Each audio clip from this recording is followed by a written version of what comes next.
Welcome back to the Brotherhood. We're going to be covering a new video that dropped by Courtney Ryan. I haven't seen this YouTuber before, but she seems to have amassed quite a big following. It looks like she'll be covering an article that went viral on TikTok discussing the rise of single, lonely young men. So let's take a look at what she has to say and we'll give our own thoughts and opinions. Hi everyone, welcome back to my channel. If you're new here, I'm Courtney Ryan, and today we're going to tackle the subject of the rise of lonely single men. So this article just came out recently from Psychology Today, and I have seen it all over TikTok. Of course, I have to take a look at it as someone who talks about men's issues on YouTube, and I've also covered this subject before. A few months ago, I made a video about male loneliness and really just talking about the subject in general, why men are lonely, what is taking place in our society that's causing men to be lonely, along with some helpful suggestions for anyone who maybe felt like they needed it.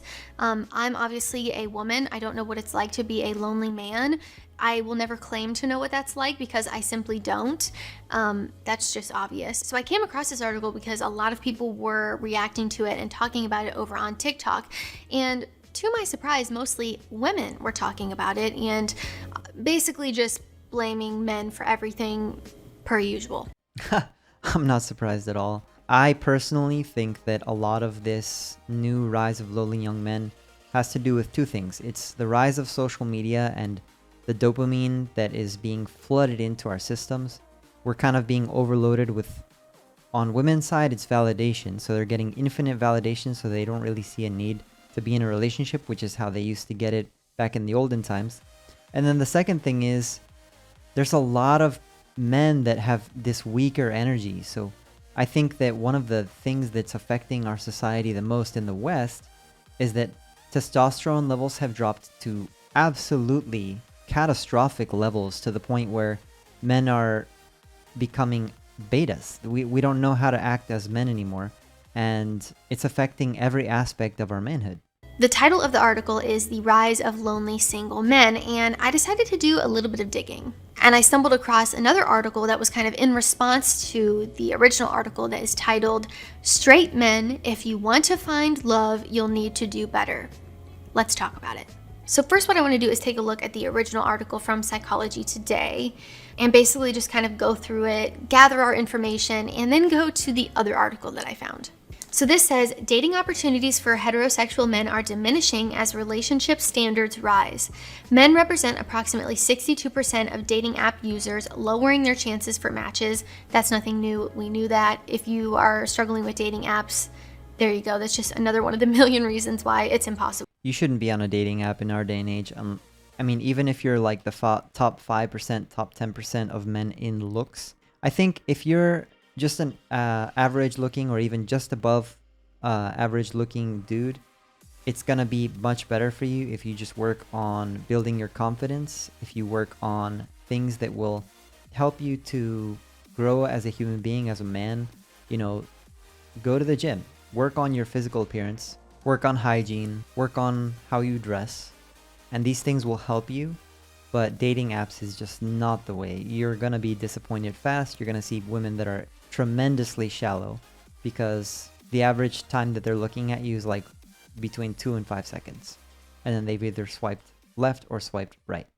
Men need to address skills deficits to meet healthier relationship expectations. Younger and middle-aged men are the loneliest they've ever been in generations, and it's probably going to get worse. Over the last 30 years, men have become a larger portion of that growing group of long-term single people. And while you don't actually need to be in a relationship to be happy, men typically are happier and healthier when partnered. Here are 3 broad trends in the relationship landscape that suggest heterosexual men are in for a rough road ahead. And then it goes to say dating apps, relationship standards, and skills deficits. Dating apps, we already know that. I'm not going to go into it. I will. 80% of women are going to about 15 to 20% of men on dating apps. So if you're not within the top 15 to 20% of looks, there's a really high chance you're not going to have any luck on these dating apps. So that's the 101 on that. If you want more info, I would suggest taking a look at Just Pearly Things channel. She goes over these kinds of stats all the time. Because it's just completely skewed to be easier for women, and women have way more options and matches on there than men do. So they have an influx of options and therefore think they have more options, and they all pretty much are going after the same group of men. So that's nothing new. relationship standards, it says, with so many options, it's not surprising that women are increasingly selective. I hear recurring dating themes from women between the ages of 25 and 45. They prefer men who are emotionally available, good communicators, and share similar values. And that sounds good and dandy. That's like the bare minimum of what you should be looking for. Someone who is emotionally available, someone who's a good communicator, and someone who shares similar values to you. That's like a no-brainer. That's what every healthy relationship should be founded on, right? And I'm going to get more into that when I go over the other article. And then skills deficits. For men, this means a relationship skills gap that, if not addressed, will likely lead to fewer dating opportunities, less patience for poor communication skills, and longer periods of being single. The problem for men is that emotional connection is the lifeblood of healthy long-term love. Emotional connection requires all the skills that families are still not consistently teaching their young boys. Talks about leveling up your mental health game, going to therapy. It means seeing intimacy, romance, and emotional connection as worthy of your time and effort. That I agree with. Ultimately, we have an opportunity to revolutionize romantic relationships and establish new healthy norms, starting with a first date. It's likely that some of these romances will be transformative and healing, disrupting generational trauma and establishing a fresh culture of admiration and validation. Men have a key role in this transformation, but only if they go all in. It's going to take that kind of commitment to themselves, to their own mental health, and to the kind of love they want to generate in this world. Will we step up? And I do think that there are a lot of men out there who are not putting any effort, who aren't even showing up for themselves or putting in the effort in themselves. So why would someone else want to date you, right? I think there are a lot of people who play the victim and like to point fingers. However, I don't think that some of the responses to this article even began to consider the role that women play in this as well. Thank you. At least she's acknowledging the fact that it is a two-way street. So most of the time, most of the guy friends that I have that kind of check out in the sense that when they're starting a new relationship, they don't put in the effort that they did for their first girl. They're jaded.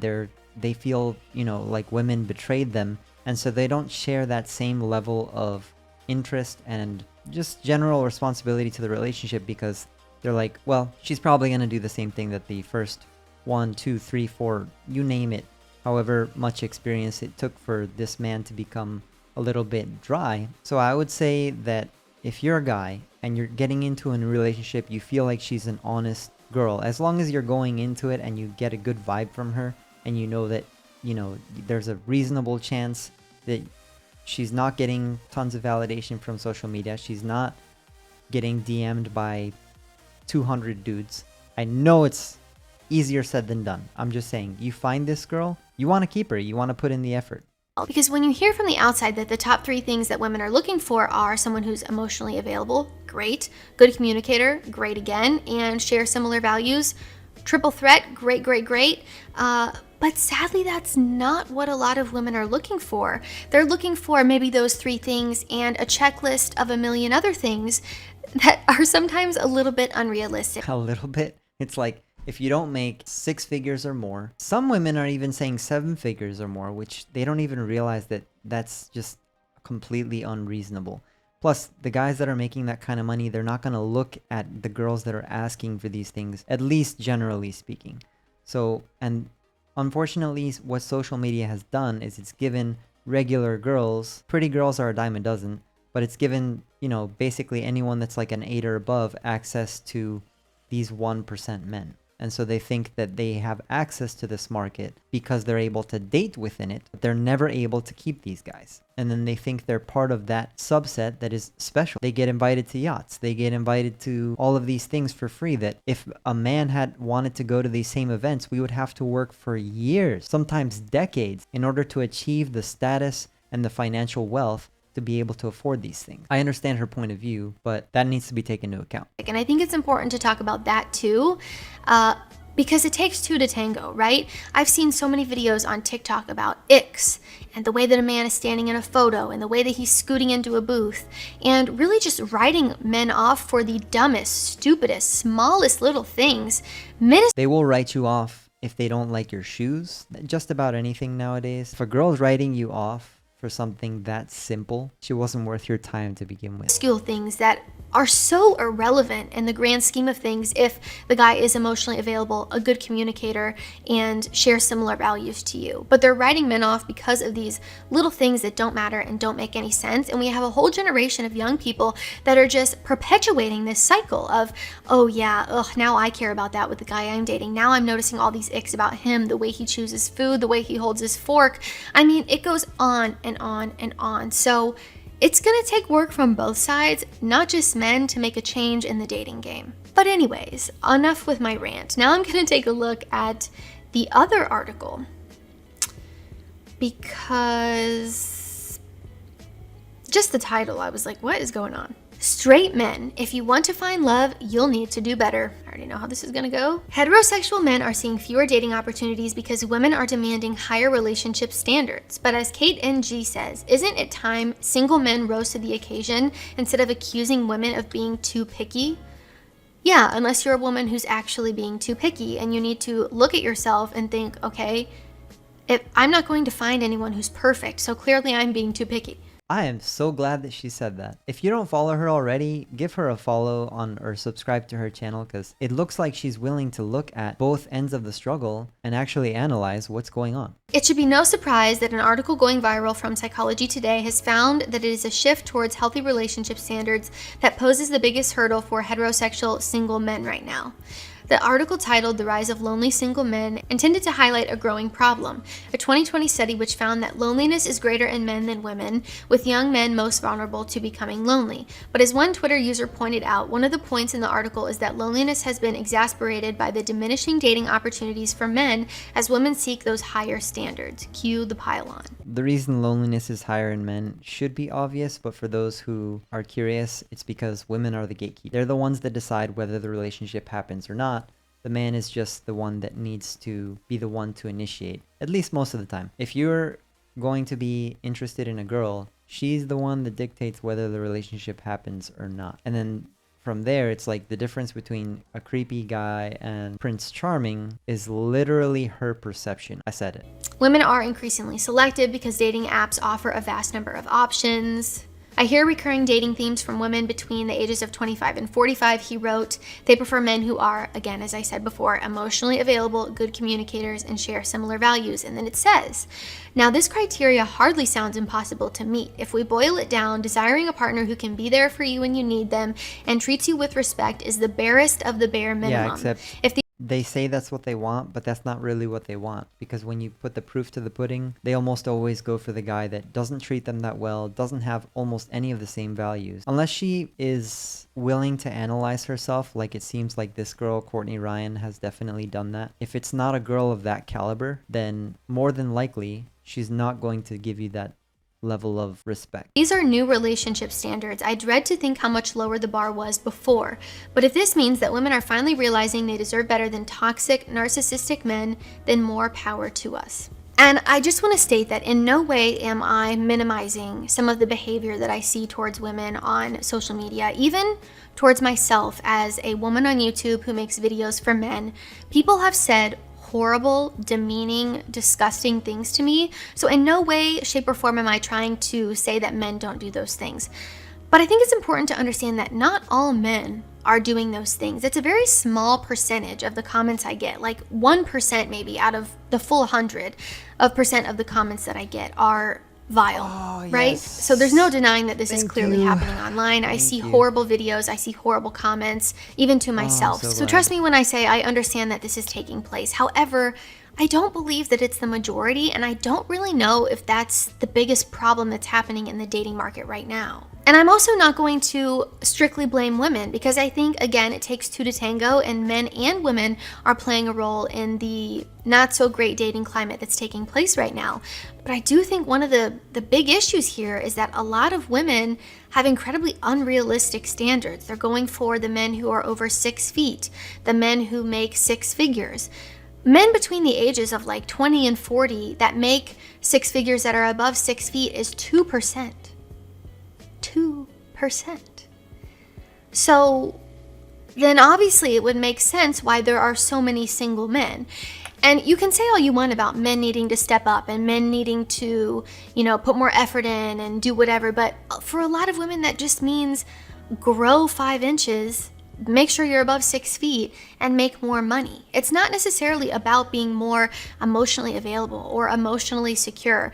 There are so many amazing, incredible, great women out there who care about those 3 things that were mentioned in the Psychology Today article: being emotionally available, being a good communicator, and sharing similar values. Those are undeniably 3 of the most important things that you should be looking for. If you find yourself a good girl, communication is going to be your number 1. Communicate your thoughts clearly, let them know what your values are, and if they stay, then they were meant to stay. And if they leave, then okay, bye. Don't sell yourself short. If those were the only criteria that we were going off of, then women wouldn't turn their nose up at simps and nice guys, right?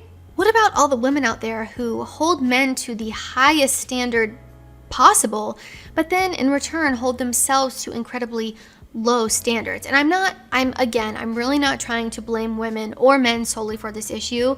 I love women, I really do. I love men, I really do. That's why I advocate for you. But it's like, come on, you have to at least recognize the role that you play here. Where is the accountability for both sides? I did not see a single TikTok that said anything about women playing a role in this. And I don't think that the women with crazy unrealistic standards prefer the men who are emotionally available, good communicators, and share similar values. A lot of these girls go after the guys who treat them like crap, who are emotionally unavailable, who can't communicate, who ghost them, who leave them on red and text them at 10 p.m. to come over for a hookup, okay? All of those things go out the door for the modern woman if you have a wallet that's big enough. I said it. There are so many women that go after the wrong type of men and then say, well, there's no good men. No men are emotionally available. No men are good communicators. When in reality, you're just going after the wrong ones because you're going after the percentage of men that get all the attention from women, so they feel like they can act however they want and do whatever they want and treat women however they want because they're getting women anyway, because you're the ones going after it. Make sense? It also says the article has gained traction on social media, with many women pointing out that the increase in healthy relationship standards has led to a decrease in dating opportunities for straight men. Taking aim at the criteria listed by women for potential partners, one person said, "The bar for straight men is the literal ground and they will still tunnel underneath it," another added. Women just aren't desperate enough to settle for garbage men anymore. But what garbage men means to one woman might mean just that he doesn't make enough money to another woman. Anyone that's watched the Fresh and Fit podcast, you see that these girls that are average looking, that go out and to clubs and parties, that know how to put on makeup, a lot of them would never settle down with the average man, which is someone that makes between 30 and 50K a year, is 5'8", roughly, and has a normal job. And she feels like she deserves someone who is over 6 feet, who makes all this money and can buy her everything. So I don't know. I don't necessarily think that this is the main cause. I think really what it is social media and this feeling like we have all these options at our fingertips, and women constantly getting validation and attention from men on dating apps and just online in general, and having more people to choose from. They can hand select who they want because they have more options. And most men don't have the luxury of doing that. It's just the way that it's always been. And I think it's been this way for quite some time, but I think it's become even more of a big deal because of social media and dating apps. And there are some things in this article that I do agree with. I do agree that being a good partner means being open with your thoughts, your feelings, and your needs while holding a space for your significant other. And then it says things like, until they stop mansplaining and listen for once. There are a lot of guys who don't do that. Not all guys do that. And then it goes on to talk about Andrew Tate. The straight man's reputation is not helped by people like the Big Brother star and lifestyle influencer Andrew Tate, whose views about women being a man's property are so misogynistic that a charity this week called for TikTok to remove him from the platform. I don't know Andrew Tate personally, but I've seen a lot of his content. The guy seems as far from a misogynist as I've ever seen.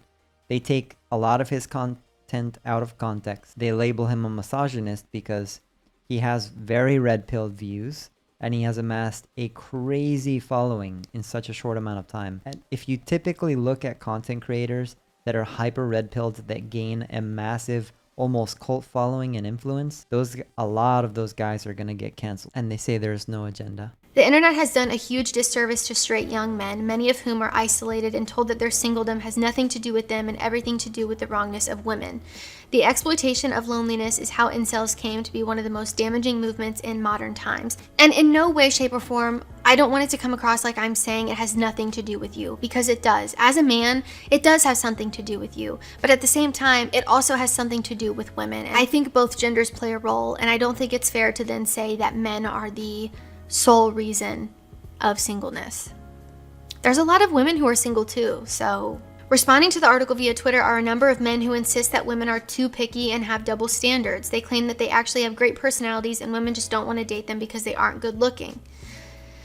Which, it's not all about being good looking. I think appearance plays a role in attraction, obviously, but I don't think it's everything. You have to have a good personality. You have to have something going for you. If you want to be with this amazing, incredible, supportive, kind, beautiful woman, why would she want to date a guy who doesn't take care of himself, who isn't making any money, who is lazy, who has no drive, who has no work ethic, and isn't doing anything with his life? I think the most important question that you should ask yourself as a dude is, if you're looking for a girl, you have to look at yourself and say, if I were a girl, if I were exactly the girl that you want, would I date me? You have to ask yourself that.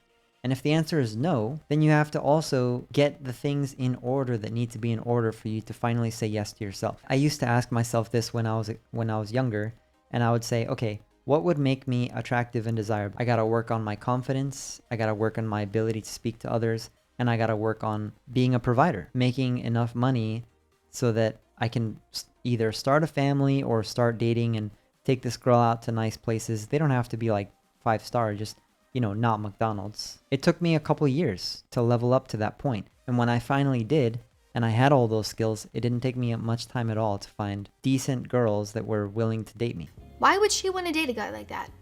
She wouldn't. So it's also about taking accountability for yourself, understanding where you fall short and how you can be better, because no one else is going to do that for you. No one's going to come save you. You have to do it for yourself. So I'm not trying to say that all the blame should be placed on women, because I don't think that that's fair either. I think you have to see where you stand in the race of dating.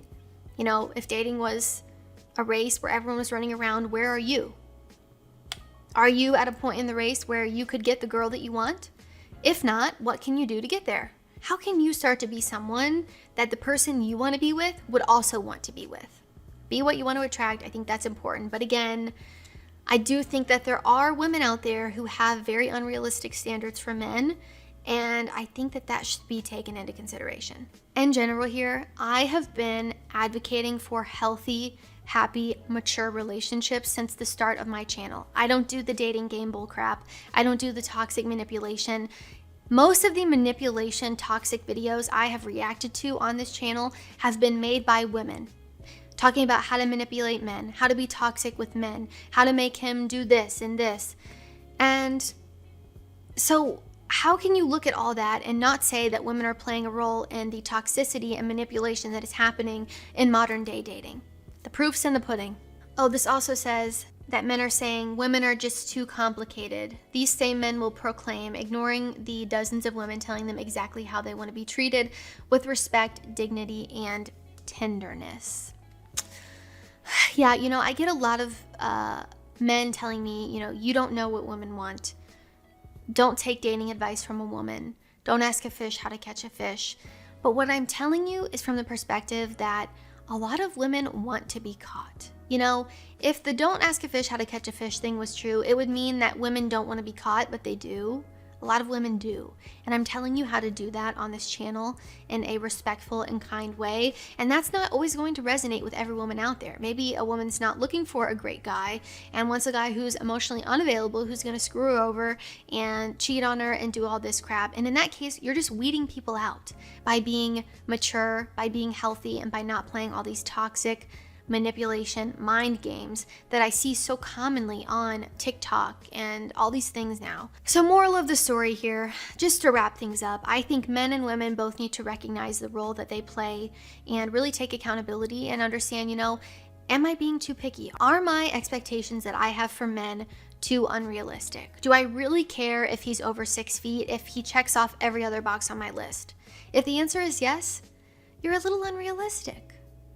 And that's okay, but you just have to realize it and try to work through it, okay? Same with men. You know, if you're like, I don't understand why I'm not getting the girl of my dreams, I want to date this supermodel, and you don't have a job, you're overweight, you don't put any effort into the way that you look or you feel on the inside or the way that you treat women, what makes you think you're gonna get the woman of your dreams? If you're in my comment section making disgusting comments towards me, calling me a bimbo, telling me I'm the worst person on the planet, when I'm trying to help you, how are you treating women who aren't trying to help you? Just a thought. So anyway, I leave you with that. So I actually love that she kind of reaffirmed what I was saying earlier. If you have something to offer a woman, then, you know, it's fine to go out and try to play the game and weed out the ones that aren't worth your time. And then hopefully develop a relationship with a girl that's actually willing to give it a shot and doesn't have all these double standards and doesn't have these crazy expectations. But if you are in a place in your life where you can barely figure things out for yourself, first work on yourself, and then you will become a better man, a better provider, and a better partner overall. That's my 2 cents. Thanks as always for checking in, and catch you on the next video. Twin Bros React